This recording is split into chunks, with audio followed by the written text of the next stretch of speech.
Hello everyone. तो आप सभी कैसे हैं? सभी को हरे कृष्ण राधे राधे। जैसे आप सभी को पता है कि हम सभी अपना प्रीवियस ईयर का प्रैक्टिस सेट लेकर चल रहे हैं, जिसमें हमने आपको सीडीपी के सारे प्रैक्टिस सेट करा दिए हैं। बाकी आपका 2021 का बचा है, उसको भी आज करा देंगे। और ये हमारा इन्वायरमेंट है। इन्वायरमेंट का हमने आपको 2011-12 का करा दिया है। आप जाकर देख सकते हैं एक ही वीडियो में। और आज एक ही वीडियो में आपको हम जो आपका 2015 और 2018 है उसका भी करा देंगे। बाकी 2021 का आपका बचेगा। तो 5 पेपर आपका हुआ है, तो इन 5 पेपर को हमको करा देंगे। एग्जाम से पहले आप ज़रूर देख कर जाइएगा। और आज आपका एडमिट कार्ड आ गया है आप सभी का, जाके आप डाउनलोड कर सकते हैं। और आपकी वेबसाइट भी चल रही है, ठीक है। तो चलिए हम समय नहीं ज़्यादा लेंगे और फटाफट से आपको हम एक्सप्लेन करते चलेंगे। और जो हम एक्सप्लेन करेंगे उसको ध्यान से देखिएगा, क्योंकि हम इसी टॉपिक से रिलेट करके एक्सप्लेन करते हैं। जो टॉपिक आपको पूछा रहता है उसी टॉपिक से पूछता है। बस उस टॉपिक से अगर चीज़ें आपको दूसरा पूछा है तो वहाँ पे थोड़ा सा चेंज करके पूछ देता है, टॉपिक वही रहता है। तो इस चीज़ को थोड़ा ध्यान रखिएगा। चलिए क्वेश्चन नंबर 121 को हम देखते हैं, क्योंकि हमारे इन्वायरमेंट जो है वो 121 से स्टार्ट होता है।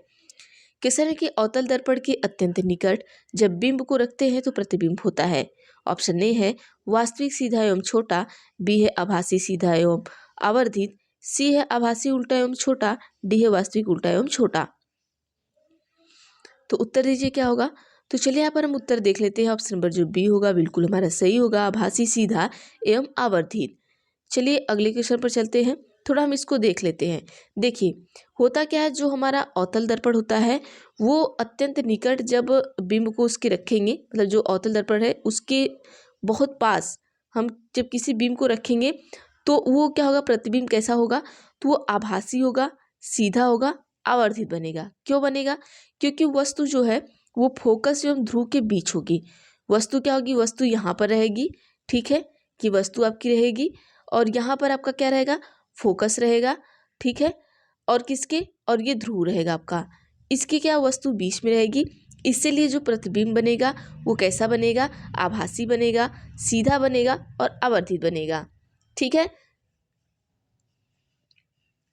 आवर्धित का मतलब क्या होता है, बड़ा होगा। मतलब ये इसके क्या होगा, यहाँ से हम लाइट जलाएंगे, ये वस्तु है, वस्तु पे पड़ेगा तो ये यहाँ पर ये पीछे बनेगा इसके, मतलब ये मतलब कि इसके जो आपका यहाँ पर ध्रुव होगा उसके पीछे आपका क्या बनेगा, जो वस्तु का प्रतिबिंब है वो बनेगा, लेकिन वो बड़ा बनेगा वस्तु से। तो ये ध्यान रखिएगा, ठीक है। आगे चलते हैं अगले क्वेश्चन पर। क्वेश्चन है निम्नलिखित में से कौन सा भारत की 3 जैव विविधता हॉटस्पॉट में से एक है। ऑप्शन ए है अरावली हिल्स, बी है खासी हिल्स पहाड़ियाँ, सी है हिमालय, डी है इनमें से कोई नहीं। तो देखिए जो 3 जैव विविधता हॉटस्पॉट है उनमें से आपका एक हिमालय है। तो ऑप्शन नंबर सी को सही करिएगा। अब आइए हम देख लेते हैं इसके बारे में कौन कौन से हैं, ठीक है। इसका हम डिटेल देखेंगे, क्योंकि यहाँ से कुछ भी आपको पूछ सकता है। तो सी को सही कर लीजिए। आइए डिटेल देखते हैं। देखिए है क्या, यहाँ पर है कि जैव विविधता की दृष्टि से भारत का महत्वपूर्ण स्थान है, ठीक है। भारत भी हमारे जैव विविधता की दृष्टि में इसका भी महत्वपूर्ण स्थान है। भारत में कितने हॉट स्पॉट है, ये याद रखिएगा, कुल 3 हॉट स्पॉट क्षेत्र हैं, ठीक है। जिसमें से क्या आपका 2 हॉट स्पॉट क्षेत्र क्या है, आपके क्षेत्रों में क्या है, इंडो वर्मा क्षेत्र पश्चिमी घाट को विश्व के सर्वाधिक क्या है, जैव विविधता वाले क्षेत्रों में रखा जाता है, मतलब 2 को। और भारत के 3 हॉट स्पॉट क्षेत्र कौन कौन से आपके हैं। पहला क्या है आपका हिमालय क्षेत्र, दूसरा है इंडो वर्मा क्षेत्र पूर्वी हिमालय, ठीक है। तो इन्हीं दोनों को क्या कहते हैं कि एक जो आपका ये पश्चिमी घाट और श्रीलंका क्षेत्र है, ठीक है। तो जो आपका ये पहला है, और सॉरी पहला नहीं, जो आपका यहाँ पर देखिए कौन कौन, इंडो वर्मा और पश्चिमी घाट। तो जो आपका दूसरा है और तीसरा है, इसको हम क्या करते हैं, सबसे ज़्यादा महत्वपूर्ण स्थान देते हैं, ठीक है। बाकी 3 हॉट स्पॉट है, इसको याद रखिएगा। और भारत का हिमालय क्षेत्र जो है वो सर्वाधिक जैव विविधता वाला क्षेत्र है, ठीक है। ये कैसा है, जैव विविधता वाला है। क्यों है, क्योंकि यहाँ पर अधिक वर्षा के कारण क्या होता है कि सदाबहार बन पाए जाते हैं। और पूर्वी हिमालय जो हमारा है वो हॉट स्पॉट क्षेत्र भारत के उत्तर पूर्वी भाग, दक्षिण मध्य एवं पूर्वी नेपाल एवं भूटान के क्षेत्र में क्या है, फैला हुआ है। और विश्व की सबसे ऊंची चोटी आपकी कौन सी है, माउंट एवरेस्ट, वो जो है यहीं पर है आपकी। और 22 मई को, जो 22 मई हमारा है, इसको विश्व भर में अंतर्राष्ट्रीय जैव विविधता दिवस के रूप में क्या करते हैं, मनाते हैं। तो ये भी क्वेश्चन पूछ सकता है कि 22 मई को क्या मनाते हैं। तो 22 मई को विश्व भर में क्या मनाते हैं, अंतर्राष्ट्रीय जैव विविधता दिवस मनाते हैं। आगे चलिए अगले क्वेश्चन पर चलते हैं हम। क्वेश्चन है कि राजस्थान का राज्य पशु कौन सा है? तो आप सभी को पता है, इसमें कुछ कहने वाली मतलब बताने वाला है ही नहीं, तो सी को सही कर लीजिएगा। इसके पहले वाले पेपर में भी ये क्वेश्चन आया था, आप देख सकते हैं। देखिए जो राजस्थान का राजकीय पशु वो आपका ऊँट है, और राजस्थान में रेगिस्तानी भागों में पाया जाता है, ये आप सभी को पता है। और रेगिस्तान का ये जहाज भी कहा जाता है, ये अपने क्लास 6 से 7th के एनसीईआरटी में पढ़ा होगा आपने। और इसके कुबड़ में वसा संचित रहता है, जिसके कारण ये रेतीले तपते मैदान में 21 दिन तक बिना पानी पिए चल सकता है।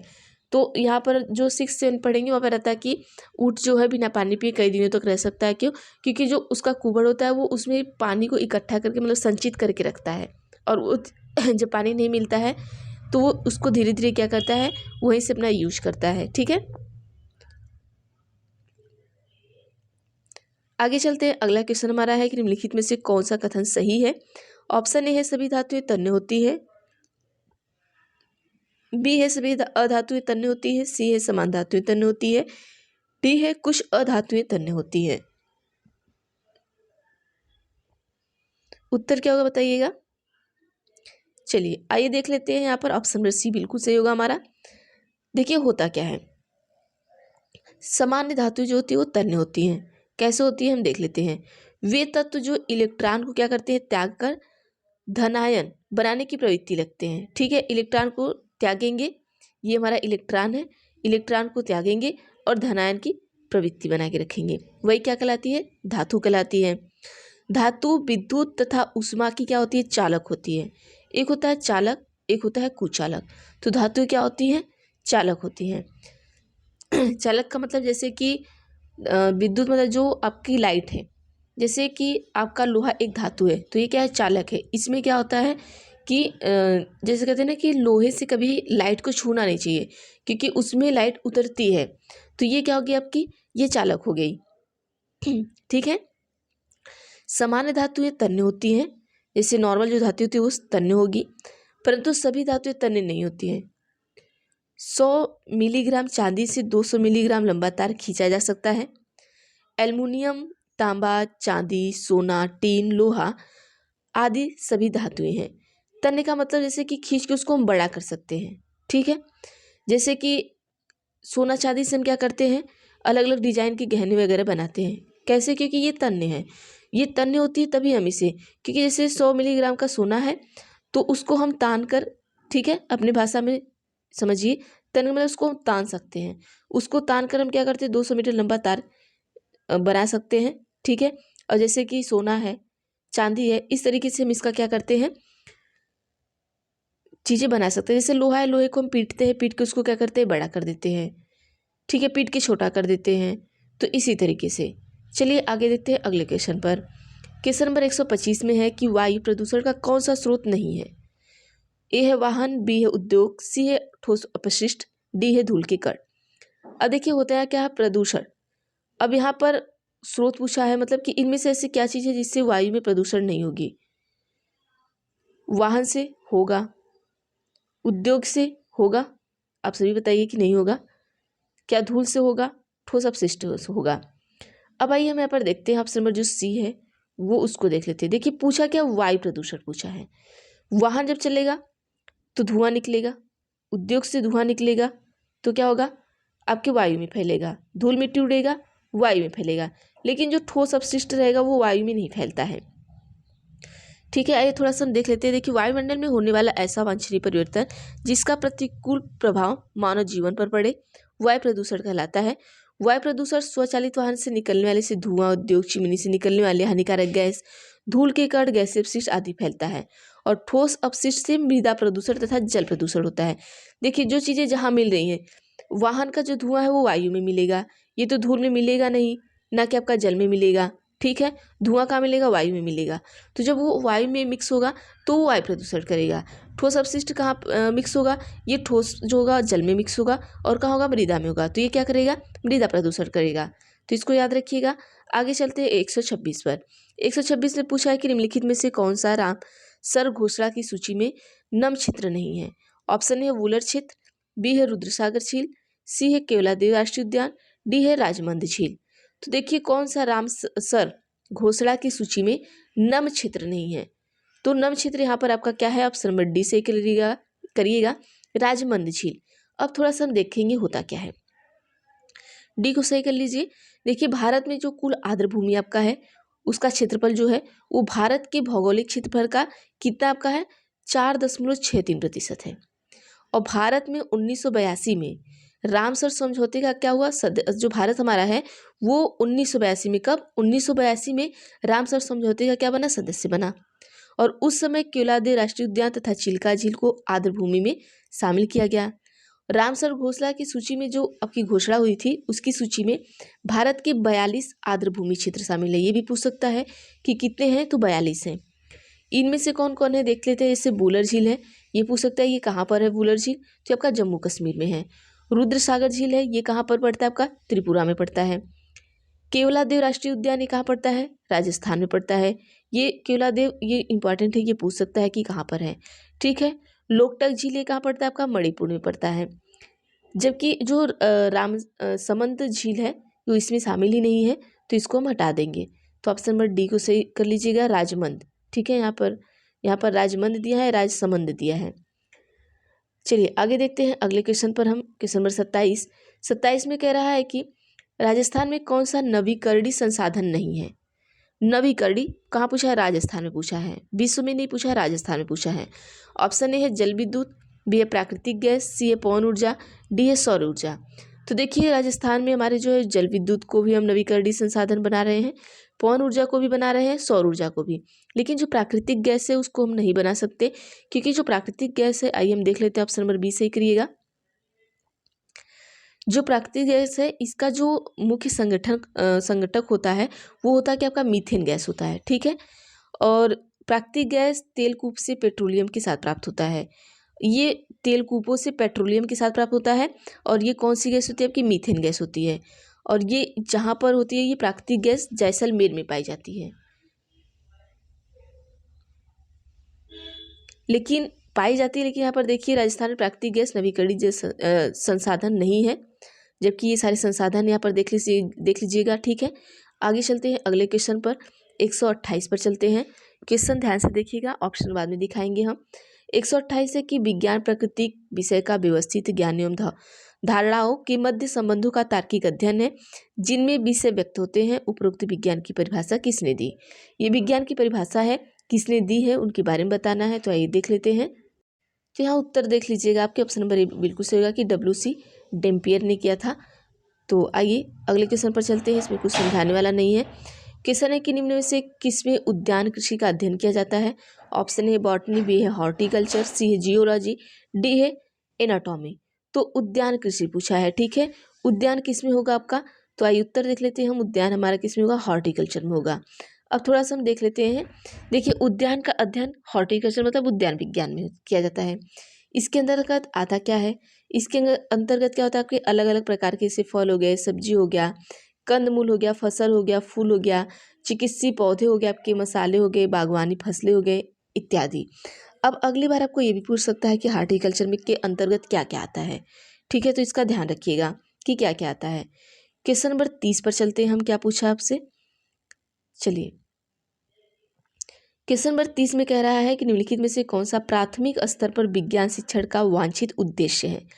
ऑप्शन ए है विज्ञान के तथ्य और सिद्धांतों एवं उसके अनुप्रयोगों को जानना, बी है प्राकृतिक जिज्ञासा, सौंदर्यपरकता की अनुभूति तथा विज्ञान प्रौद्योगिकी में सृजनात्मकता का पोषण, सी है कि ईमानदारी, सत्यनिष्ठा और सहयोग के मूल्यों को आत्मसात करना, डी है कि उपरोक्त सभी।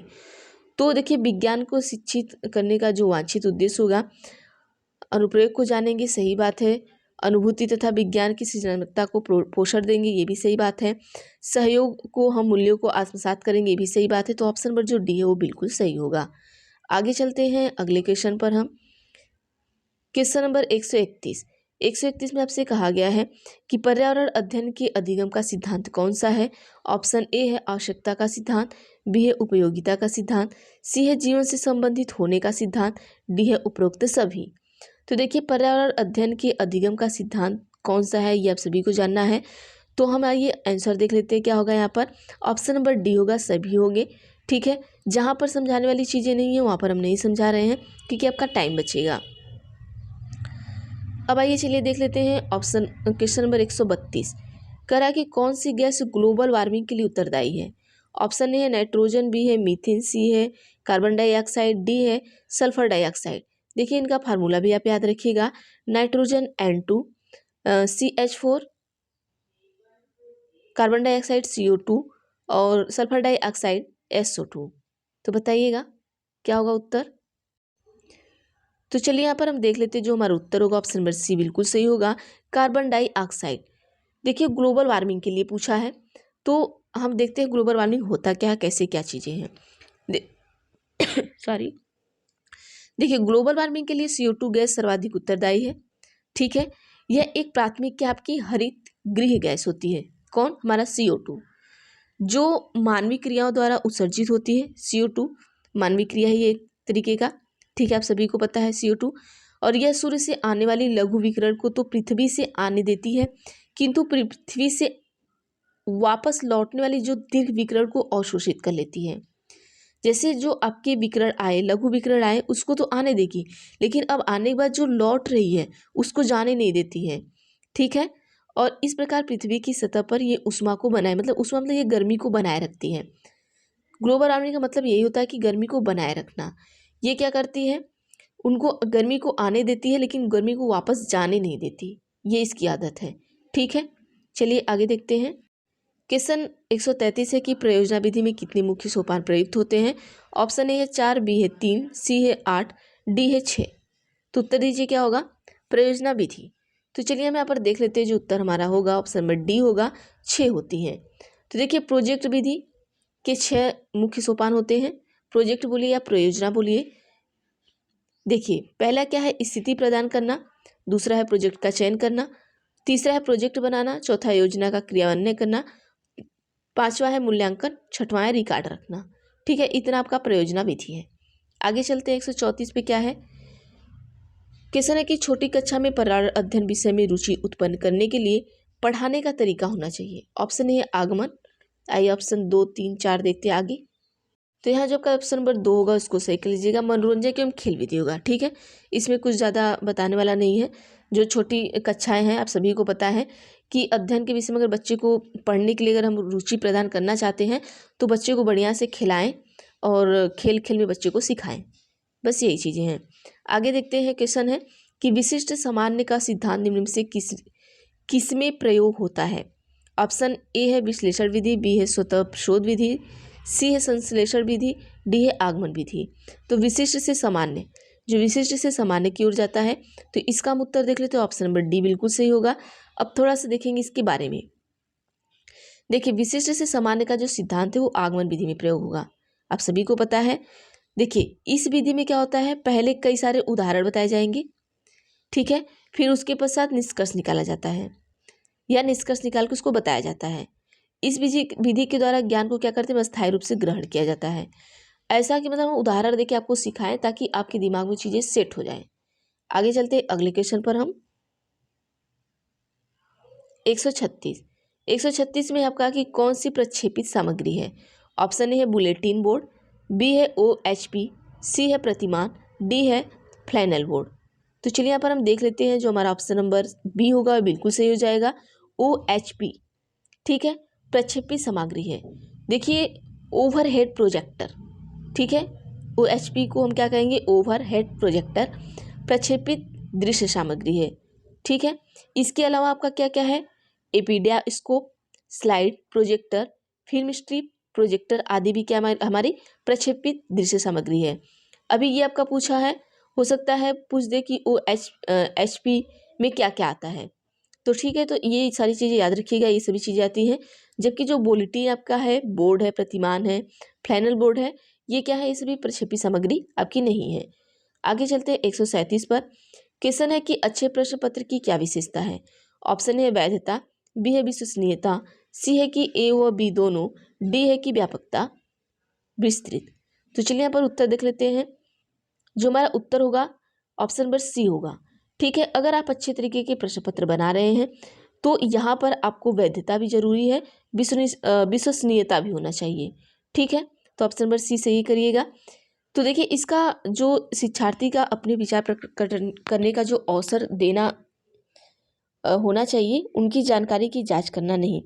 ठीक है, ऐसा नहीं कि मतलब कि प्रश्न का जो आपका उद्देश्य है, जब आप पेपर बना रहे हैं तो पेपर बनाने पर, आप एक टीचर है पेपर बना रहे हैं तो ऐसा नहीं कि ऐसा पेपर बनाए कि देखिए बच्चे को कितना जानकारी है, ये चीज़ नहीं करना है। ये करना है कि बच्चा अपना विचार कैसे प्रकट कर सकता है इनके बारे में। ठीक है, आगे चलते हैं अगले क्वेश्चन पर हम। क्वेश्चन नंबर 138 है कि भारत में बाल विवाह निरोध अधिनियम किस वर्ष पारित किया गया? तो ये आपका 2006, बी है 2008, सी है 2011, डी 1997। तो चलिए उत्तर देख लेते हैं। जो हमारा होगा ऑप्शन नंबर ए होगा, 2006 में पारित किया गया था। क्या आपका जो बाल विवाह निरोध अधिनियम था वो 2006 में पारित किया गया, और जबकि 1 नवंबर 2007 से लागू हुआ। अब अभी देखिए यहाँ पर क्वेश्चन यही दे दिया है। देखिए हम एक्सप्लेन क्यों करते हैं। देखिए पारित का पूछ दिया, अगले बार आपको क्या पूछ दे कि लागू कब किया गया। तो ये याद रखिएगा, लागू और पारित होने में अंतर होता है। ये जब पारित हो जाता है मतलब कि ये बिल पास हो जाती है, फिर पास होने के बाद जब आते आते जब लागू होना स्टार्ट हो जाता है तब वो देखिए 1 नवंबर से हुआ और 2007 में हुआ ये। ठीक है, आगे चलते हैं। जैसे अभी आप देख रहे होंगे कि 1 साल का बीएड, ये मतलब पारित हो चुका है लेकिन अभी लागू नहीं हुआ है। जब ये लागू होगा तब से उसको माना जाएगा कि कब लागू हुआ। तो पारित और लागू होने में अंतर होता है। आगे चलते हैं 139 में। 139 पूछ रहा है कि कौन सी विशेषता परिवार की नहीं है। ऑप्शन ए है कि कम से कम 2 भिन्न लिंग वाले वयस्क साथ रहते हो, बी है कि प्रत्येक सदस्य की आय भिन्न जमा की जाती हो, सी है कि वे समान आवास, भोजन और समान सामाजिक क्रियाओं का प्रयोग करते हो, डी है सुरक्षा एवं बच्चों का साझा उत्तरदायित्व। तो देखिए जो परिवार की विशेषता नहीं है, आप सभी जानते हैं कि जहाँ पर अलग अलग भिन्न भिन्न तरीके से क्या हो, जो आपका आय है वो जमा हो, तो उसे हम परिवार नहीं कहेंगे। बस उसे क्या कहेंगे, ये एक तरीके का क्या है, बस समझ आए कि ये परिवार नहीं है, बस एक मिलाप और जुलाप है जो आप में पट रहा है, बस चल रहा है। ठीक है, तो आजकल कि जो परिवार वो इसी तरीके से चल रहे हैं और ऐसे हैं। पहले ऐसा नहीं था। पहले की जो फैमिली थी वो फैमिली थी, क्योंकि पहले लोग अपने पैसे, अपने हर चीज़ें बस एक इंसान को देते थे और वही जो घर का मालिक होता था सारी चीज़ें चलाता था। अब तो हर घर में, हर मतलब कि हर घर में अपना अपना लोग मालिक होते हैं, अपने अपने पैसे के, अपने हर चीज़ों के रहते हैं वो साथ में। वो बाहर से दिखाने को है कंबाइंड फैमिली, लेकिन वो अंदर अंदर से क्या होती है, सारी चीज़ें बटी होती हैं। तो आज वो एक घर में नहीं, वो हर घर में है। और वो आज किसी गलती नहीं है, क्योंकि वो महंगाई की दौर ऐसी है, चीज़ें ऐसी हैं कि एक इंसान हर चीज़ें के फैशन के अकॉर्डिंग, खाने पीने रहने का जो तरीका है, तो हम किसी को हैंडल नहीं कर सकते उस टाइप से। तो वो उस तरीके से रहने, मतलब देखिए समय बदलते बदलते समय के अकॉर्डिंग हर चीज़ें बदल जाती हैं। तो आज आज की जो फैमिली है वो इसी तरीके की है, पहले की जो फैमिली थी वो उस तरीके की थी। ठीक है, चलिए आगे देखते हैं अगले क्वेश्चन पर। ऑप्शन नंबर बी सही कर लीजिएगा।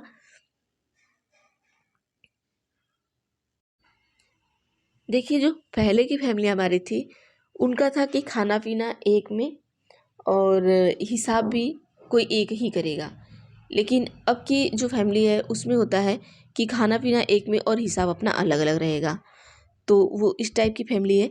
चलिए 140 क्वेश्चन पर क्या पूछा है कि राष्ट्रीय बाल श्रम उन्मूलन की स्थापना कब की गई थी। तो आप सभी को पता है कि 26 सितंबर 1994 में की गई थी।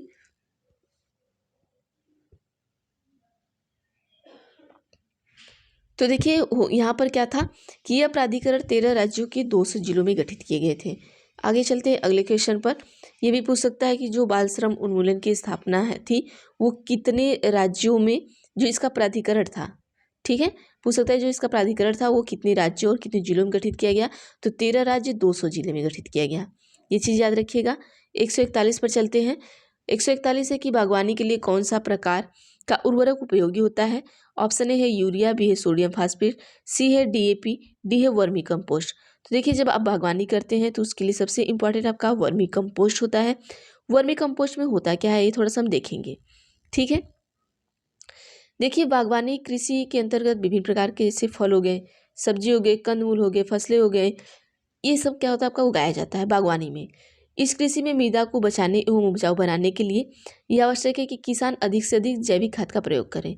जैसे आप देखते होंगे आपके आसपास, जैसे कि मेरे घर के जस्ट बगल में मेरा बगीचा है, तो उसमें हम लोग इस टाइप की खाद का प्रयोग नहीं करते हैं। जैसे कि जो गोबर की खाद होती है, इस टाइप की खाद का हम प्रयोग करते हैं। जैसे कि किसान अधिक से अधिक जैविक खादों का प्रयोग करे तथा रासायनिक, जैसे जैविक खाद और रासायनिक खाद अलग अलग होते हैं। रासायनिक खाद में आपका क्या आता है, जैसे यूरिया आ गया, सोडियम हो गया, फास्फेट हो गया, DAP हो गया, ठीक है। इसका प्रयोग हमें कम करना चाहिए। और जो जैविक खाद जैसे गोबर की खाद हो गई, इस तरीके जैसे कूड़े कचरे को रख दिए और वो खाद बन गया, उस तरीके का जो खाद हो गया वो अच्छा होता है, वो नुकसानदेह नहीं होता है। तो सब्जी वगैरह में हमें वही वाला खाद डालना चाहिए ताकि हमें शुद्ध चीज़ें मिलें। तो किसान को भी चाहिए कि वर्मी फार्म कंपोस्ट का अधिक से अधिक प्रयोग करे। और वर्मी फार्म केंचुए के द्वारा तैयार किया जाता है। देखिए जो वर्मी फार्म होता है, यहाँ का क्या होता है ना कि आपकी मिट्टी में बहुत सारे केंचुए से, कि जो केंचुआ होता है वो किसान का मित्र होता है। तो ये चीज़ें ना अलग अलग बनाई जाती हैं। उसमें वो जैसे गोबर की खाद है, उसमें कचुए को छोड़ दिए बहुत सारा, और फिर वो धीरे धीरे वो क्या करता है, चाल के उसको गोबर को क्या करता है, खाद बना देता है। तो इस तरीके से अलग अलग चीज़ों की, सड़े गले चीज़ों से क्या होता है, खाद बनाई जाती है। आगे चलते हैं अगले क्वेश्चन पर। हम क्वेश्चन है कि कौन सा सुमेलित नहीं है, वस्त्र का प्रकार दिया गया है, राज्य दिया गया है। क्या फिरन जम्मू कश्मीर में पहना जाता है, पानो भाजू पश्चिम बंगाल में पहना जाते हैं, राहीदे हिमाचल प्रदेश, फुलकारी पंजाब में। तो आइए हम इसका उत्तर देख लेंगे, आपको सही मिलान दिखा देते हैं। चलिए, तो वहाँ पर मत जाइए, क्वेश्चन पर सही से मिलान करके इसको पूरा याद कर लीजिए, इसमें से कुछ भी पूछ सकता है आपको। ठीक है, देखिए पानो भाजू वस्त्र का संबंध पश्चिम बंगाल से न होकर ये किससे है, गोवा राज्य से है। तो अब बाकी सब सही है। तो हम देख लेते हैं, ये बात सही है कि जो फिरन हमारा है वो जम्मू कश्मीर में। फिरन कैसा होता है, ऐसे फ्राक की तरह, मतलब यहाँ से ऊपर से लेके नीचे तक का ऐसे कोट टाइप होता है। ठीक है, पानो भाजी आपका गोवा में पाया जाता है। ये चीज़ें अगर आप देखे नहीं होंगे तो गूगल पे डाल के देखिएगा, पानो भाजू। और राहीदे आपका हिमाचल प्रदेश में पहना जाता है, फुलकारी आपका पंजाब में। ठीक है, तो यहाँ पर ये चीज़ें डालकर देखेंगे गूगल पर तो आपको दिख जाएगा कि ये कपड़े कैसे दिखते हैं। आगे चलते हैं, क्वेश्चन नंबर 143। 143 में निम्नलिखित में से कौन सा पत्थर राजस्थान में घरों के फर्श बनाने के लिए उपयोग में नहीं किया जाता। ऑप्शन ए है संगमरमर, बी है कोटा स्टोन, सी है घिया पत्थर, डी है सैंड स्टोन। तो चलिए यहाँ पर हम देख लेते हैं जो ऑप्शन नंबर हमारा कौन सा सही होगा। जो ऑप्शन नंबर सी होगा वो बिल्कुल सही होगा, घिया पत्थर सिलखड़ी। क्यों नहीं यूज करते, देखिए राजस्थान में घरों के फर्श में समानता क्या क्या यूज करते हैं हम, संगमरमर कोटा करते हैं, स्टोन करते हैं, सैंड स्टोन का प्रयोग करते हैं। क्यों, क्योंकि राजस्थान में इसकी जो उपलब्धता है वो पर्याप्त, मतलब कि आसानी से मिल जाता है। जैसे घिया पत्थर सिलखड़ी का प्रयोग घरों के फर्श बनाने में नहीं किया जाता। ठीक है, इसका जो घिया पत्थर है, ये सिलखड़ी है, इसका हम फर्श बनाने में नहीं करते, बाकी आसानी से मिल जाते हैं, बाकी को हम फर्श बनाने के उपयोग में करते हैं। ठीक है, तो क्वेश्चन को ध्यान में रखिएगा कि फर्श बनाने के उपयोग में पूछा है, न कि किसी और चीज़ के उपयोग में। ठीक है, आगे चलते हैं अगले क्वेश्चन पर। हम 143 के बाद 144 पर आते हैं। क्वेश्चन है कि राजस्थान के कुल लोकसभा सदस्यों की संख्या कितनी है, पूछा है। ऑप्शन ए है 20, बी है 25, सी है 22, डी है 24। तो राजस्थान में जो हमारा लोकसभा सदस्य है उसकी जो संख्या आपकी कितनी है, 25 है। ऑप्शन नंबर बी सही करिएगा। आगे चलते हैं अगले क्वेश्चन पर। अब सुमेलित नहीं है पूछा है। अब आइए पर हम सुमेलित दिखा देते हैं। मेला और राज्य, इस मेला को याद कर लीजिए, राज्य को, क्वेश्चन को छोड़िए, जो हम आपको दिखा रहे हैं वहां से इसको एकदम लिख के रट लीजिए, यहाँ पे कुछ भी पूछ सकता है आपको। तो देखिए यहाँ पर नैना देवी मेला जो होता है वो आपका हिमाचल प्रदेश के बिलासपुर में लगता है। ठीक है, बिलासपुर का हमारा हिमाचल प्रदेश में है। तो ये बिलासपुर हमारा जिला है किसका, हिमाचल प्रदेश का। तो यहाँ पर कौन सा मेला लगता है, नैना देवी मेला लगता है, इसको याद रखिएगा। और जो अम्बा जी मेला है ये कहाँ लगता है, गुजरात में लगता है, ये याद रखिएगा। माघ का मेला कहाँ लगता है, उत्तर प्रदेश में लगता है। ठीक है, ये चीज़ें याद रखिए, कौन मेला कहाँ पर लगता है। नैना देवी मेला हिमाचल प्रदेश में, पूछ सकता है कि किस जिले में लगता है क्वेश्चन में, तो बिलासपुर जिले में लगता है। पूछ सकता है अंबाजी मेला कहाँ लगता है, तो गुजरात में लगता है। पूछ सकता है माघ का मेला कहाँ लगता है, तो उत्तर प्रदेश में लगता है। और पूछ सकता है कि उत्तर प्रदेश में कहाँ लगता है, तो उत्तर प्रदेश के इलाहाबाद में लगता है। कौन, माघ का मेला, ये याद रखिएगा। और बड़ेश्वर का मेला कहाँ लगता है, राजस्थान में लगता है। अब ये पूछ सकता है राजस्थान के किस जिले में लगता है, तो डूंगरपुर जिले में लगता है। तो ये क्वेश्चन बहुत इंपॉर्टेंट है, इसको याद रखिएगा, यहाँ से कुछ भी पूछ सकता है आपको। ठीक है, आगे चलते हैं अगले क्वेश्चन पर। हम क्वेश्चन है कि राजस्थान स्टेट केमिकल वर्कर्स कहाँ स्थित है। ठीक है, ए है डिडवाना, बी है नागौर, सी है बाड़मेर, डी है परब तसर।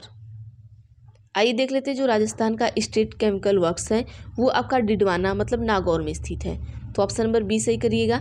आगे चलते हैं अगले क्वेश्चन पर। 147 में पूछा कि भारत में उपभोक्ता संरक्षण अधिनियम किस वर्ष लागू किया गया। देखिए लागू पूछा है, पारित नहीं पूछा है। ठीक है, ऑप्शन है 1981, बी 1985, सी 1986, डी है 1988। तो उत्तर हम देख लेते हैं, ऑप्शन नंबर सी होगा। जो लागू किया गया था 1986 में लागू किया गया था। अगले क्वेश्चन पर चलते हैं। 148 में पूछा है कि मलेरिया रोग होता है किसके कारण। ऑप्शन ए है प्लाज्मोडियम फाल्सीपेरस, बी है एंटेमीबा, सी है रिस्टोवायरस, डी है आपका सेल्मोनेला। तो देखिए उधर क्या पूछा था आपको, वाहक पूछा था। यहाँ पर रोग होता है किसके कारण होता है वो पूछा है। ठीक है, एक जगह आपको मादा मच्छर के बारे में पूछा था, यहाँ पर मलेरिया रोग के बारे में पूछा है। तो इससे भी क्वेश्चन आपको एक जरूर आता है। तो यहाँ पर उत्तर जो होगा हमारा ऑप्शन नंबर ए होगा, प्लाज्मोडियम फाल्सीफेरम। थोड़ा सा इसके बारे में हम जानेंगे ताकि यहाँ से जो भी क्वेश्चन आए आप एक बार कर लें। ऑप्शन नंबर ए सही कर लीजिएगा। देखिए जो हमारा मलेरिया है एक वाहक जनित संक्रामक रोग है। ये रोग प्लाज्मोडियम किससे, फाल्सीफेरम नामक प्रोटोजोआ परजीवी के कारण फैलता है। मलेरिया के परजीवी वाहक मादा एनाफिलीज मच्छर है। देखिए इसके पहले जो हम आपको पेपर कराए हैं उसमें आपको ये क्वेश्चन पूछा था कि मादा एनाफिलीज मच्छर, ठीक है, इसके काटने पर मलेरिया के परजीवी लाल रक्त कोशिकाओं में प्रवेश कर बहुगुणित होते हैं। मतलब जो हमारे लाल कोशिकाएं होती हैं, जो रक्त कोशिकाएं होती हैं, उसमें ये क्या कहते हैं, घुस जाते हैं और ये बहुत ज़्यादा हो जाते हैं, जिससे क्या होती है, रक्तहीनता मतलब एनीमिनिया के लक्षण उभरने लगते हैं। इसके अलावा जिससे देखिए जिसको मलेरिया होता है ना उसमें रक्तहीनता होने लगती है। और इसके अलावा अवशिष्ट लक्षण जैसे कि आपको बुखार, सर्दी हुआ, उबकाई हुआ, जुकाम हुआ, जैसे लक्षण भी दिख सकते हैं। मलेरिया संक्रमण का इलाज किससे होता है, कुनैन जैसी जो मलेरिया रोधी दवा होती है उससे किया जाता है। तो क्वेश्चन पूछ सकता है कि मलेरिया का इलाज किया जाता है तो कुनैन से। ये शायद 2011 में आपका आया है क्वेश्चन, जब पढ़ाएंगे तो देखिएगा। सर 11 ने 21 में, ठीक है। और एंटेमीबिया हिस्टोलिटिका में पेचिस और स्ट्रोवायरस HIV वायरस से एड्स तथा सिलोमिनेला टाइफी से आपका टाइफाइड रोग होता है। ये भी याद रखिएगा, यहाँ से भी आपको क्वेश्चन पूछ सकता है। आगे चलते हैं अगले क्वेश्चन पर। हम 149 में पूछा है कि पच्छाब उपकला प्राणियों के शरीर में कहाँ मिलते हैं। ए है अमाशय, बी है श्वासनलिका, सी है आंत, डी है वायुकेश। तो जो हमारा पच्छाब आपका उपकला होता है वो आपका श्वसन नलिका मिलता है। बी को सही कर लीजिएगा। आगे चलते हैं अगले क्वेश्चन पर। ये लास्ट क्वेश्चन हमारा है 150। इसके बाद हम अगले क्या कहते हैं, अगले साल पर चलेंगे, 2018 को पढ़ाएंगे। ठीक है, निम्नांकित में से कौन सा सरल ऊतक नहीं है। जाइलम, बी है पेरेनकाइमा, सी है कॉलिनकाइमा, डी आपका है स्क्लेरेनिकाइमा। ठीक है, जाइलम, पेरेनकाइमा, कॉलिनकाइमा, स्क्लेरेनकाइमा। तो देख लेते हैं यहाँ पर जो उत्तर होगा हमारा ऑप्शन नंबर ए बिल्कुल सही होगा। जो हमारा जाइलम होता है वो सरल ऊतक नहीं होता है। देखिए जो जाइलम का पौधा होता है वो क्या होता है, एक जटिल ऊतक होता है, ये याद रखिएगा। जाइलम पौधे की जो जड़ होती है वो जल और खनिज लौड़ों को पौधे के विभिन्न अंग तक क्या करती है, पहुँचाती है। इसे चालन ऊतक भी कहते हैं। क्या कहते हैं, इसे चालन ऊतक कहते हैं। तो इसके जो प्रकार होते हैं वो क्या होते हैं, ये 4 विभिन्न प्रकार के तत्वों से बना है। किससे किससे पूछ सकता है कि कितने तत्वों से बना है, तो 4 विभिन्न प्रकार के तत्वों से बना है। वाहिनिकाएं, वाहिकाएं, जाइलम तंतु और जाइलम मृदुतक। ये चीज़ याद रखिएगा। ये हो गया हमारे 2015 की क्वेश्चन जो 2016 में आपका पेपर हुआ था। ठीक है, अब हम करेंगे 2018 के क्वेश्चन। ठीक है, तो देखिए ये हो गया आपके 30 क्वेश्चन हो गए। बाकी 30 क्वेश्चन हम चलिए स्टार्ट करते हैं। तो चलिए यहाँ पर हम आपको 2018 का पेपर लेकर चल रहे हैं। ठीक है, तो आइए क्वेश्चन आपका है कि पर्यावरण शिक्षा में सामूहिक चर्चा से संबंधित शिक्षण कौन सी विधि है। तो आप सभी को पता है कि जो पर्यावरण शिक्षण है अगर समूह से संबंधित पूछा है तो ऑप्शन नंबर डी करेंगे, विचार गोष्ठी होगा। अगले क्वेश्चन पर चलते हैं। तो देखिए समूह में ही विचार गोष्ठी होती है, जैसे सेमिनार हो गया, इस टाइप का चीज़ें होती हैं। तो ये सारी चीज़ें समूह में होती हैं।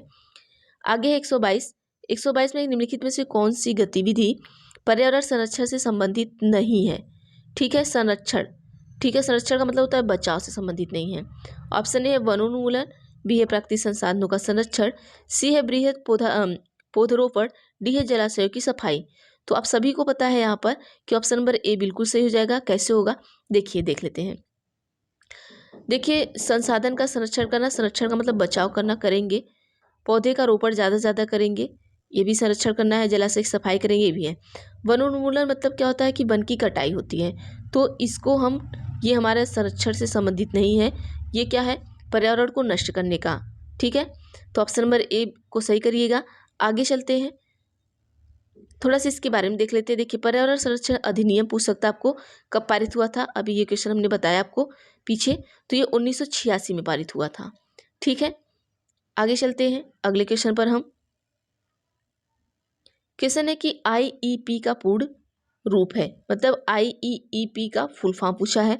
ऑप्शन ए है international environmental education project, B है international environmental education programme, C है कि Indian environmental education project, D है कि इंडियन इन्वायरमेंटल एजुकेशन प्रोग्राम। तो यहाँ पर हम देख लेते हैं, ऑप्शन नंबर जो बी होगा बिल्कुल सही होगा, देख लीजिएगा। बी में क्या दिया कि इंटरनेशनल इन्वायरमेंटल एजुकेशन प्रोग्राम। देखिए, आई से इंटरनेशनल हो गया, ई से आपका इन्वायरमेंटल हो गया, ई से एजुकेशन हो गया। देखिए, ई से ही इन्वायरमेंट हम लिखते हैं, ई से ही एडुकेशन लिखते हैं। ठीक है, तो ई से एजुकेशन हो गया, पी से आपका प्रोग्राम हो गया, तो ऑप्शन नंबर बी सही कर लीजिएगा।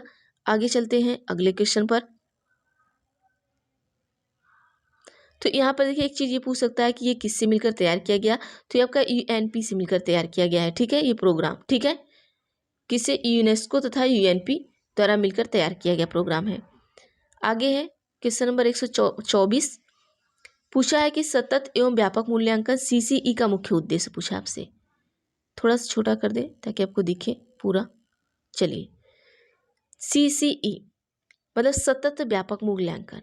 ऑप्शन ए विद्यालय में उपस्थिति के समय बालक के प्रत्येक पहलू का मूल्यांकन करना, बी है विद्यालय में उपस्थित के समय बालक की रुचि का मूल्यांकन करना, सी है विद्यालय में उपस्थित के समय बालक के ज्ञान एवं बोध का मूल्यांकन करना, डी आपका है कि विद्यालय में उपस्थित के समय बालक के कौशल का मूल्यांकन करना।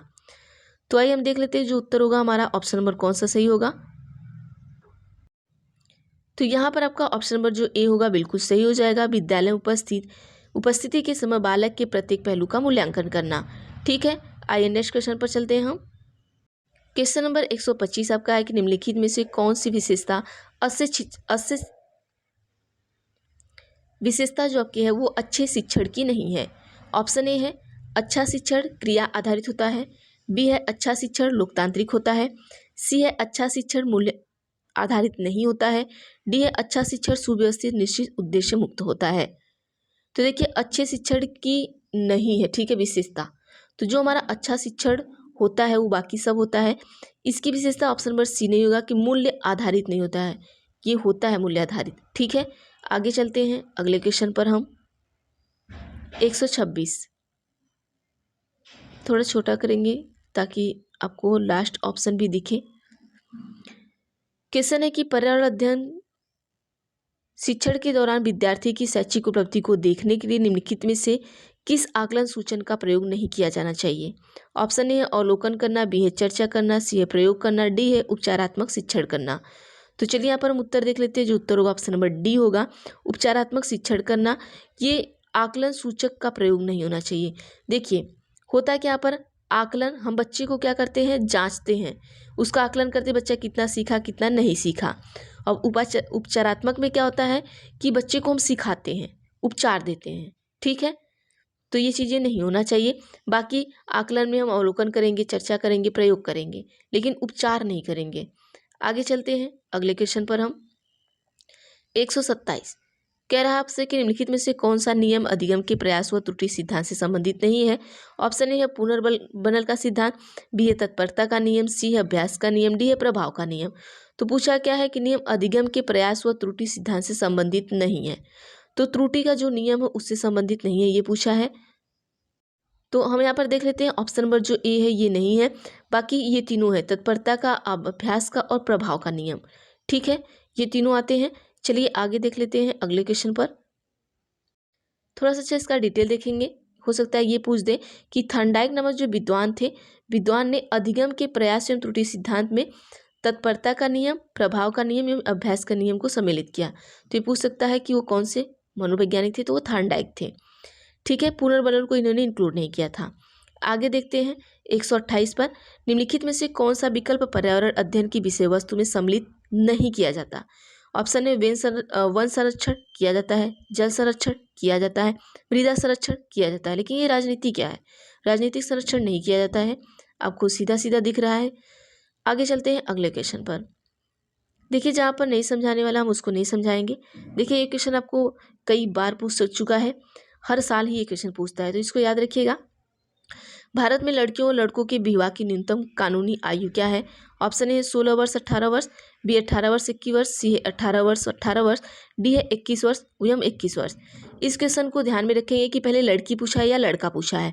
आप सभी को पता है कि लड़की की 18 वर्ष, लड़के की 21 वर्ष, लेकिन अब बस जहाँ 18 21 दिख गया टिक कर देंगे। लेकिन यहाँ पर देखना है लड़की पूछा है तो लड़की की पहले क्या आएगा 18 वर्ष, तो ऑप्शन में पहला 18 वर्ष कहाँ है, यहाँ पर है, यहाँ पर दूसरा भी 18 नहीं है। ठीक है, और पहला 18 वर्ष कहाँ बी में है, तो इसको हम ध्यान में रख के टिक करेंगे। चलिए आगे चलते हैं अगले क्वेश्चन पर।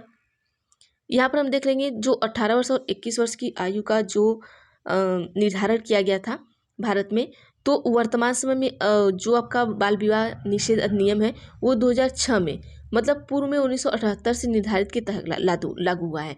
ठीक है, ये याद रखिएगा, इसको याद रखिएगा। 2006 में जो अधिनियम है कब लागू हुआ ये पूछ सकता है, तो 2006। आगे चलते हैं, ये चीज़ें हम पीछे आपको पढ़ा चुके पूरा डिटेल में, आप देखेंगे पिछली वीडियो। 130 है कि भारत में बाल श्रम को प्रतिबंधित करने के लिए बाल श्रम निषेध व एवं विनिमय अधिनियम किस वर्ष में पारित किया गया। देखिए, इसके पहले अभी जस्ट जो पढ़ाए हैं उसमें भी आपको बाल श्रम, विवाह वाला ये चीज़ें था, तो इसलिए हम एक्सप्लेन करते हैं कि आगे आने वाले अभी और ऐसे क्वेश्चन आपको मिलेंगे। Option A 1938, B 1988, C 1986, D 2017। तो देखिए 130 का ऑप्शन नंबर सी बिल्कुल सही होगा, 1986 होगा। आगे चलते हैं अगले क्वेश्चन पर। जो बाल श्रम है उसका निषेध एवं विनिमय अधिनियम जो 1986 में पारित किया गया, ये याद रखिएगा। और हाँ, एक क्वेश्चन ये भी पूछ सकता है कि ये जो कानून है एक कितने वर्ष के बालकों के किसी भी नियोजन को प्रतिबंधित करता है, तो 14 वर्ष से कम आयु के। ठीक है, इसको याद रखिएगा। आगे है 131। 131 में है कि नशीली दवाओं की लत को नियंत्रित करने हेतु आमतौर पर प्रयुक्त की जाने वाली औषधि का नाम क्या है। फॉलिक अम्ल है, बी है कोकीन, एस्कॉर्बिक अम्ल है, पैथिडीन है। जैसे बहुत से लोग होते हैं जो दवाओं की लत को नियंत्रित करने के लिए आमतौर पर प्रयुक्त की जाने वाली औषधि का नाम है। कुछ ऐसी दवाएं होती हैं नशीली जो जिनको उनकी लत लग जाती है, तो इनमें से एक ऐसी औषधि है जिसको हम खिलाएंगे तो वो लत छूट जाती है। तो देखिए, इस लत को छुड़ाने के लिए हम क्या करते हैं, पैथिडीन नामक औषधि का प्रयोग करते हैं। ऑप्शन नंबर डी सही करिएगा। आगे चलते हैं, थोड़ा डिटेल इसका देख लेते हैं। देखिए, जो नशीली दवा की लत को नियंत्रित करने तो हम क्या करेंगे, पैथिडीन नामक औषधि को दी जाती है। ये एनाल्जेसिक दवा है जो दर्द को क्या करता है, कम करती है। जैसे ना बहुत लोगों को नशा होता है तो वो लत लग जाता है, जब उनको नहीं मिलता तो उनको शरीर में जकड़न, ऐंठन और दर्द, घबराहट जैसी चीज़ें होने लगती हैं, तो ये इन चीज़ों को कम करता है। और जो हमारा कोकीन होता है ये क्या होता है, एक नशीली दवा होती है, ये एक ड्रग्स होता है जो क्या करता है, आपको नशा देता है। और जो आपका एस्कॉर्बिक अम्ल होता है, और एक ये क्या आपका ये है, एक एंटीऑक्सीडेंट गुण से युक्त अम्ल होता है। कौन सा, एस्कॉर्बिक एसिड। ठीक है, आगे चलते हैं अगले क्वेश्चन पर। क्वेश्चन है कि निम्नलिखित में से कौन सा 100% खुले शौच में मुक्त ओडीएफ राज्य है। ए है आंध्र प्रदेश, बी है असम, सी है केरल, डी है तमिलनाडु। मतलब कि खुले में शौच नहीं करते हैं वो 100% वहाँ से, मतलब कि ओडीएफ है। तो यहाँ पर जो शौच युक्त हो गया है वो आपका कौन सा हो गया है, ऑप्शन नंबर सी करिएगा, केरल। ठीक है, जो आपका स्वच्छ भारत मिशन जो आपको 2 अक्टूबर को चलाया जाता है, तो 2 अक्टूबर 2014 को क्या हुआ, ये प्रारंभ हुआ। तो इस कार्यक्रम का क्या था, लक्ष्य था कि भारत को पूर्णतः क्या करेंगे, खुले शौच से मुक्त कराएंगे। तो सिक्किम खुले में शौच मुक्त बनने वाला सबसे पहला राज्य है। ठीक है, आइए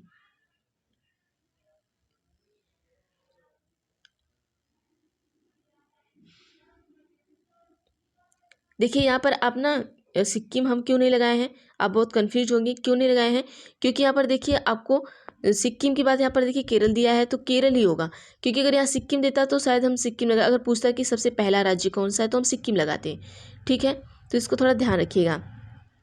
133 में कि राजस्थान की वस्त्र नगरी का क्या नाम है। ऑप्शन ए है उदयपुर, अजमेर, सीकर, भीलवाड़ा। तो राजस्थान में जो वस्त्र नगरी है उसका नाम देखते हैं तो आपका भीलवाड़ा है। भीलवाड़े में क्या है कि इसको हम क्या कहते हैं, वस्त्र नगरी कहते हैं किसको, भीलवाड़े को। और यहाँ पर क्या होता है कि सबसे अधिक सूती वस्त्र के कारखाने हैं, और ये राज्य स्तर मतलब भारतीय स्तर पर सबसे सबसे ज़्यादा क्या करता है, सूती वस्त्र कारखाने कहाँ पर आपका, महाराष्ट्र में है आपके। ठीक है, और यहाँ पर क्या है, सूती कारखाने अधिक हैं, लेकिन जब हम राज्य स्तरीय पर जाएंगे, भारतीय स्तर पर जाएंगे, तो सर्वाधिक जो सूती के कारखाने कहाँ पर है, महाराष्ट्र में है। ये क्या पूछा है, राजस्थान का पूछा है सिर्फ, तो हमें राजस्थान का बताना है। तो राजस्थान में कौन है, हमारा भीलवाड़ा है। आगे चलते हैं।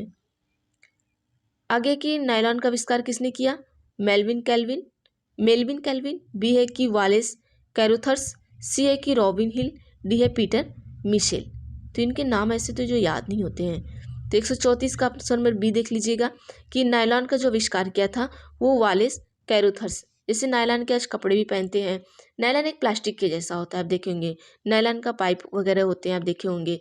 तो देखिए नायलॉन एक क्या होता है, बहुत मजबूत फाइबर होता है, और इसका प्रयोग जैसे कि आप देख लेते होंगे कि जैसे कि मछली का जाल जो होता है वो नायलॉन का होता है, रस्सी लोग बनाते हैं वो नायलॉन का होता है, और कुछ कपड़े का भी क्या होता है, निर्माण क्या होता है, नायलॉन से किया जाता है। आगे चलते हैं 135 पर। पूछा है कि निम्नलिखित में से कौन सा राजस्थान में संबंधित नहीं है। वड़ेश्वर मेला, पुष्कर मेला, खिजड़ली मेल और माघ मेला। तो अभी हमने आपको बताया, अगर आप ध्यान से देखे होंगे तो आपको याद हुआ होगा। अभी हमने बताया था कि माघ का मेला कहाँ लगता है, उत्तर प्रदेश में लगता है। उत्तर प्रदेश के कहाँ लगता है, इलाहाबाद में लगता है। तो ये अगर आप अभी पिछले वीडियो में पढ़े होंगे, पिछले साल ही देखिए पूछा था, हमने कहा था ना यहाँ से क्वेश्चन जरूर पूछेगा आपको, ये इंपॉर्टेंट है। तो इस साल भी आपको पूछ सकता है, तो इससे जो भी हम पीछे आपको बताए हैं क्वेश्चन जो भी, उसको रट डालिएगा। आगे चलते हैं अगले क्वेश्चन पर। देखिए क्वेश्चन क्या पूछा आपसे कि राजस्थान के राज्यसभा सांसदों की कुल संख्या। तो यहाँ पर ऑप्शन नंबर 1 करिएगा 10। अभी इसके पहले आपको एक पूछा था जो 25 था, तो कमेंट बॉक्स में बताइएगा वो क्या पूछा था। देखिए होता क्या है यहाँ पर, है क्या कि जो संसद अनुच्छेद हमारा 79, 3 अंग राष्ट्रपति, राज्यसभा, लोकसभा से क्या है मिलकर बना है। राज्यसभा को हम क्या कहेंगे, उच्च सदन एवं अस्थायी सदन भी कहेंगे। राज्यसभा में प्रत्येक राज्य के सदस्य का चयन जनसंख्या के अनुपात के आधार पर होता है। राज्यसभा की कुल सदस्य संख्या 250। राजस्थान में राज्यसभा की जो सीट है 10 है। आगे चलते हैं। पीसी कल्चर क्या है। ए है मधुमक्खी पालन, बी है मछली पालन, सी है मुर्गी पालन, डी है उपरोक्त में से कोई नहीं। पीसी कल्चर जो हमारा होता है उसमें हम मछली पालते हैं, इसको ध्यान में रखिएगा। पीसी कल्चर का जो संबंध है वो मछली पालन से है। इस पद्धति में क्या होता है, मत्स्य पालन वैज्ञानिक पद्धति से किया जाता है। आगे चलते हैं अगले क्वेश्चन पर। अगला क्वेश्चन है कि झामर कोटड़ा खदान प्रसिद्ध है। ऑप्शन ए है तांबा, बी है रॉक फास्फेट, सी है जिंक, डी है यूरेनियम। तो जो झामर कोटड़ा है वो आपका खदान, वो आपका प्रसिद्ध है रॉक फास्फेट। ठीक है, किसके लिए, रॉक फास्फेट के लिए। ये राजस्थान के स्वामित्व में है। यहाँ से खनन कार्य 1968 से हो रहा है। ठीक है, आगे चलते हैं अगले क्वेश्चन पर। हम 139 में है कि भारत में प्रथम यात्री रेलगाड़ी की शुरुआत कब हुई। Option A 1920, B 1856, C 1853, D है 1959। तो भारत में प्रथम रेलगाड़ी की शुरुआत पूछा है, तो भारत में जो प्रथम रेलगाड़ी की शुरुआत है वो 1853 में हुई।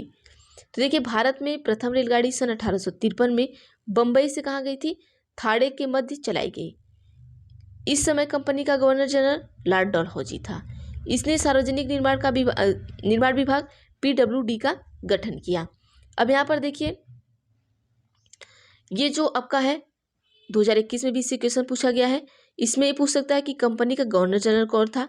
ठीक है, ये भी पूछ सकता है कि इसने जो गवर्नर जनरल लॉर्ड डलहौजी था वो सब सार्वजनिक निर्माण मतलब PW का गठन किया या किसी और ने किया? ये भी क्वेश्चन ऐसे फंसा पूछ सकता है आपको। आगे चलते हैं 140 पर। 140 में एक निम्नलिखित में से कौन सा परीक्षण HIV से प्रत्यक्ष संबंधित है? ऑप्शन ए है बिडाल, बी है MP, सी है ESR, डी है एलिसा। तो आप सभी को पता है जो हमारा एलिसा परीक्षण होता है वो HIV से प्रत्यक्ष संबंधित है। आगे चलते हैं अगले क्वेश्चन पर। अब थोड़ा सा हम देख लेंगे HIV को हम क्या कहते हैं? एड्स भी कहते हैं, आप सभी को पता है। HIV मतलब ह्यूमन इम्यूनो डिफिशियंसी वायरस की जांच के लिए हम क्या करते हैं? एलिसा परीक्षण किया जाता है आपका एक, जो व्यक्ति के जांच में अगर पॉजिटिव पाया जाता है तो उसको एड्स रोगी कहा जाता है। अगले क्वेश्चन पर चलते हैं हम। अगला क्वेश्चन आपका है कि भारत में पल्स पोलियो टीकाकरण कार्यक्रम कब आरंभ किया गया? तो आप सभी को पता है 1995 में। थोड़ा सा इसके बारे में हम देखेंगे। देखिए, भारत में जो पल्स पोलियो टीकाकरण अधिनियम 1995 से शुरू किया गया और पोलियो का एक वायरस जनित रोग है जो 2 बूंद जिंदगी के नाम से नारा पोलियो टीकाकरण से संबंधित है। इसके पहले भी देखिए पोलियो से क्वेश्चन पूछा था, हमने आपको बताया था और मैंने बताया था कि इंपॉर्टेंट है, यहाँ से कुछ भी पूछ सकता है। तो देखिए आखिर पूछ ही दिया, आरंभ कब किया गया था, ठीक है। और पोलियो से भारत कब आज़ाद हुआ ये भी क्वेश्चन पूछता है। तो इसके पहले जो हमने वीडियो बनाया उसमें हमने ये सारा डिटेल पढ़ाया है। 142 से निम्नलिखित में से कौन सा रोग संक्रामक है? ए है मधुमेह, बी है हृदयघात, सी है रक्तचाप, डी है डिप्थीरिया। तो देखिए कौन सा रोग संक्रमण से जो फैलता है आपका, आप सभी को पता है डिप्थीरिया। डिप्थीरिया क्या है? एक तरह की आपकी संक्रामक बीमारी है जो क्या करती है? कोरोनी बैक्टीरियम नामक जीवाणु से उत्पन्न होती है। इसके समान लक्षण क्या क्या आपके हैं? जैसे आपका खांसी हो गया, बुखार हो गया, सांस लेने में समस्या हो गई, गले में आपके संक्रमण फैलता है, ठीक है। और इसके निदान हेतु क्या होता है? DPT का क्या किया जाता है? टीका लगाया जाता है, ठीक है। डिप्थीरिया वही जो TB वगैरह आपका होता है, TB, इसको जैसे खांसी, बुखार, सांस लेने में दिक्कत, ये हो गया। और मधुमेह इंसुलिन की कमी के कारण होता है, ठीक है। आगे चलते हैं अगले क्वेश्चन पर। आप सभी को पता है हृदयघात जैसे हार्ट अटैक आपका हो गया, मधुमेह इंसुलिन से होता है। उच्च रक्तचाप मतलब जो आपका BP हाई लो होता है, मतलब कि BP हाई जो होता है उसको उच्च रक्तचाप कहते हैं। तो इस संक्रामक तो है नहीं। अगर आपको हार्ट अटैक आ गया तो किसी संक्रमण से तो फैल नहीं रहा है। अगर आपको मधुमेह हुआ तो किसी संक्रमण से नहीं फैल रहा है। बाकी अगर डिप्थीरिया हो रहा है तो ये फैलता है संक्रमण से, ठीक है। आप खांस रहे हैं, दूसरे को भी ये चीज़ें फैल सकती है खांस के। अब सुमेलित पूछा है तो सुमेलित को हम ऐसे ही आपको दिखाएंगे, आप इसको सुमेलित को याद रखेंगे, ठीक है। क्या है कि बॉम्बे नेचुरल हिस्ट्री सोसाइटी आपकी कहाँ है? मुंबई में है।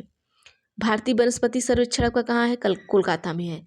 भारतीय जनजीव संस्थान का आपका देहरादून में है, इसको रट डालिएगा। राष्ट्रीय वनस्पति अनुसंधान संस्थान का आपका लखनऊ में है। तो ये चीज़ें रट्टा मार लीजिएगा, इसमें से कोई भी चीज़ पूछ सकता आपको, ठीक है। आगे है 144। 144 में है कि राजस्थान का राज्य पक्षी कौन सा है? ऑप्शन है गोडावड़, बी है मोर, सी है गिद्ध, डी है सारस। तो आप सभी को पता है कि जो राज्य पक्षी, इसके पहले वाले वीडियो में हमने पिछले वीडियो में हमने आपको बताया है कि राजस्थान का राज्य पक्षी, राज्य पशु और राज्य फल सब चीज़ें हमने वहाँ पे बताया है। तो देखिए गोडावड़ जो है राजस्थान का राजकीय पक्षी है। ये वाला डिटेल हमने आपको पढ़ाया था, हमने आपको कहा था कि यहाँ से सब चीज़ें याद रखिए, यहाँ से कोई भी एक पूछ सकता है, या पक्षी या पशु या फल या वृक्ष, कुछ भी पूछ सकता है। तो इनको राष्ट्रीय पक्षी पशु वृक्ष सब चीज़ें याद रखिएगा, ठीक है। और ये जो गोडवाड़ है वो आपका पाया कहाँ जाता है? पश्चिम हिस्सा में। ये भी पूछ सकता है क्वेश्चन में। इसे संरक्षित पक्षी वर्ग में रखा गया है। तो ये भी पूछ सकता है कि ये चारों दे देगा और पूछ देगा कि किसे संरक्षित पक्षी वर्ग में रखा गया है, तो गोडावड़ को रखा गया है, ठीक है। आगे चलते हैं अगले क्वेश्चन पर। हम क्वेश्चन है कि परितंत्र शब्द का गठन किसने किया? ए है कि हिकल, बी है हमबोल्ट, सी है टेंसलेट, डी है ओडम। तो जो आपका परितंत्र शब्द का गठन है वो आपका किसने किया है, ये देख लेते हैं। तो ऑप्शन नंबर सी क्या था हमारा? परितंत्र इकोसिस्टम शब्द किसने दिया था? AG टॉन्सले ने दिया। और अर्नेस्ट हेकल ने इकोलॉजी शब्द का विकास किया और हमबोल्ट एक भूगोलवेता थे। इन तीनों चारों लोगों के बारे में आपने पढ़ लिया। अब क्वेश्चन है कि भारत का सर्वाधिक वर्षा वाला स्थान कौन सा है? तो आप सभी को पता है मासिनराम है। तो मासिनराम पर टिक करिएगा। थोड़ा हम देखेंगे इसमें। देखिए इसमें क्वेश्चन आपको घुमा के पूछेगा और आपको जो क्वेश्चन पूछेगा ना वो थोड़ा फंसाएगा। अब यहाँ पर पूछा है कि भारत का सर्वाधिक वर्षा वाला स्थान, तो मानसीराम आपने बता दिया। ये कहाँ, अब ये पूछ सकता है कि मानसीराम कहाँ है, तो आप बता देंगे मेघालय राज्य में है। अब पूछ सकता है पूर्व में सर्वाधिक वर्षा वाला स्थान, तो आप कहाँ बताएंगे? चेरापूंजी। और भारत में ये पूछ सकता है कि सबसे कम वर्षा वाला स्थान, तो लेह लद्दाख। ठीक है, तो कहीं आपको अभी इसी में से कोई क्वेश्चन एक पूछेगा और पक्का पूछेगा, आप देख के आइएगा। ठीक है, आगे चलते हैं 147। 147 पूछा है कि निम्नलिखित में से कौन सा नवीकरणीय ऊर्जा का स्रोत नहीं है। इसके पहले भी नवीकरणीय से क्वेश्चन पूछा था, याद रखिएगा। जीवाश्म ईंधन, जल विद्युत, पवन ऊर्जा, सौर ऊर्जा। तो नवीकरणीय ऊर्जा का स्रोत आपका जो है वो जीवाश्म ईंधन नहीं है, क्योंकि जो आपका जीवाश्म ईंधन होता है वो अनवीकरणीय होता है। ठीक है, जो एक बार अगर समाप्त हो गया तो उसको हम पुनः क्या करते हैं, शीघ्रता से नहीं प्राप्त किया जा सकता। क्योंकि देखिए जो जीवाश्म ईंधन है वो बहुत सालों करोड़ों वर्षों बाद बनता है, तो हम इसी इतना आसानी से नहीं बना सकते। बाकी ये चीज़ें हम बना सकते हैं। आगे देखते हैं, मतलब इसका नवीनीकरण कर सकते हैं, एक बार यूज करने के बाद दोबारा यूज कर सकते हैं। नेक्स्ट क्वेश्चन पर चलते हैं 147 के बाद 148 पर। क्वेश्चन है कि मीनमाता रोग का संबंध निम्नलिखित में से किससे है। देखिए रोग के बारे में बहुत बार पूछता है, इसके पहले आपको चेचक के बारे में पूछा था, यहाँ पर आपको रोग के बारे में मतलब मीनमाता रोग के बारे में पूछ दिया है। तो रोगों से जो क्वेश्चन है उसको एक बार पढ़ के जरूर जाइएगा। ऑप्शन ए है कि CD प्रदूषण, बी है SO2 प्रदूषण, सी है HG प्रदूषण, इनमें से कोई नहीं। तो मीनमाता, जो मीनमाता रोग आपका होता है ये पारे की विषाक्तता के कारण होता है। तो पारा जो होता है उसको हम क्या कहते हैं, HG। ठीक है, इसका जो सिंबल होता है HG से हम इसे करते हैं, लेकिन यहाँ पर देखिए ये HG ऐसे नहीं लिखा जाता, इन्होंने गलत लिखा है। HG को हमेशा हम ऐसे लिखते हैं। ठीक है, मीनमाता रोग तथा मछलियों में ड्रॉपसी नामकर रोग हो जाता है। पारे का जो संकेत चिन्ह है HG है, तो हम ऐसे नहीं लिखेंगे। आप देखे होंगे जो केमिस्ट्री वगैरह पढ़े होंगे बच्चे, क्योंकि हम लोग केमिस्ट्री पढ़ते थे तो HG ऐसे ही लिखते थे। ठीक है, यह बीमारी 1950 के दशक में सर्वप्रथम जापान के मिनीमाता की खाड़ी क्षेत्र में दिखाई दिया। इसका नाम क्या पड़ गया, मिनीमाता पड़ गया। आगे चलते हैं, जो हमारा जो पारा होता है ना वो बहुत क्या होता है, विषाक्त होता है, मतलब वो बहुत विष वाला होता है। 149 निम्नलिखित में से अप्रक्षेपित शिक्षण सामग्री कौन सी है। ए है फिल्म स्ट्रीम, बी है चार्ट, सी है चित्र विस्तारक यंत्र, डी है स्लाइड। ये भी क्वेश्चन आपको पूछा गया था पीछे। तो क्वेश्चन 149 का ऑप्शन नंबर जो बी है वो बिल्कुल सही होगा। तो पूछा क्या है, अप्रक्षेपित। ठीक है, अप्रक्षेपित सामग्री में आपका चार्ट आता है। यह किसी उपकरण के बिना भी प्रक्षेपित क्या होता है, हो सकती है। मतलब कि जैसे कि अगर हम स्लाइड दिखाएंगे तो कोई उपकरण लगाएंगे, फिल्म दिखाएंगे उपकरण लगाएंगे, अगर एपिडा स्कोप करेंगे तो भी उपकरण, लेकिन इसको हम कोई उपकरण नहीं लगाना, सीधे सीधे दिखा देंगे। आगे चलते हैं 150 पर। 150 है कि पर्यावरण के जैविक घटक के में सम्मिलित है भूमि, वायु, पौधे, जल। तो जैविक घटक पूछा है। ठीक है, तो एक मृदा घटक होता है, उसको छोड़िए, जैविक का देख लीजिए, जैसे पौधे आपके हो गए। अब इसका डिटेल देखते हैं। देखिए यह जैविक एक होता है, जैविक होता है एक अजैविक। ठीक है, अजैविक में क्या होता है, भौतिक या अजैविक इसे कहते हैं। दो घटक में ये विभाजित होता है। जैविक घटक में क्या क्या आप कहते हैं, जैसे होता है कि जैविक में आपका हो गया पौधे हो गए, जंतु हो गया, मानव हो गया, सूक्ष्मजीव हो गया। अजैविक में क्या हो गया, जैसे स्थल हो गया, जल हो गया, वायु हो गया। सबसे ज़्यादा ये याद रखिए, जैविक मतलब जीवित, जो जो जिंदा हो, और पौधे यहाँ जिंदा है, बाकी ये तीन क्या है, मरे हुए हैं। मरे हुए का मतलब समझ लीजिए इनमें ये सांस नहीं लेते, ये जीवित पदार्थ नहीं है।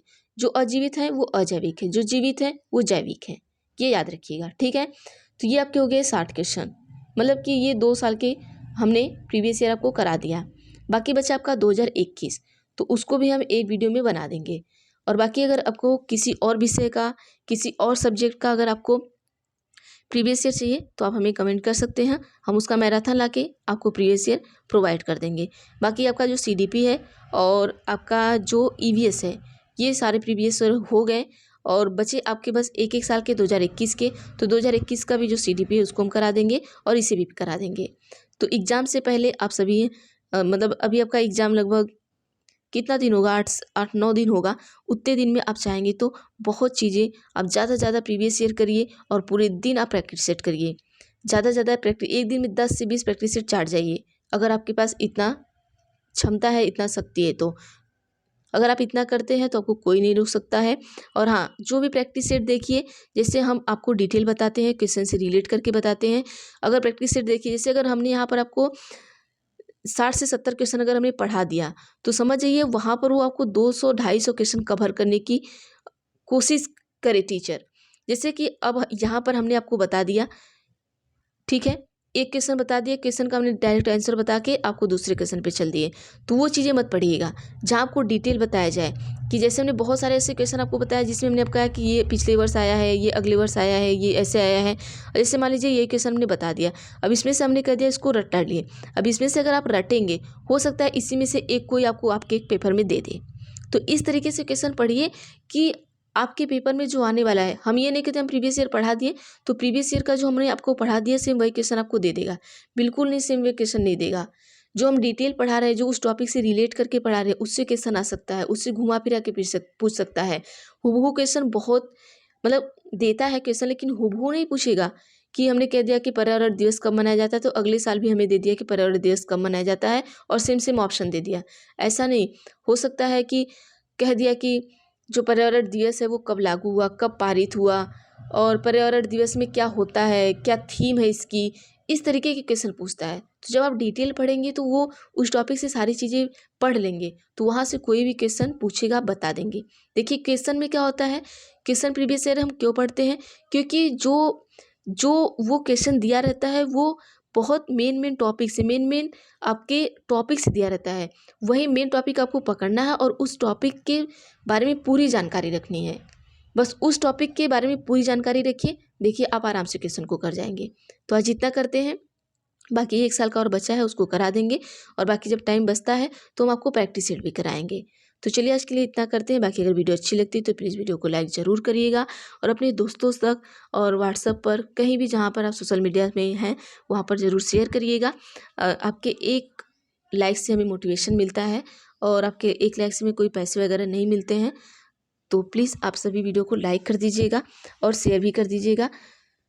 तो वीडियो कैसी लगती है प्लीज़ कमेंट बॉक्स में कमेंट करके बताया भी करिए। तो चलिए हम मिलते हैं नेक्स्ट वीडियो में अगले प्रीवियस ईयर के साथ। Thank you everyone.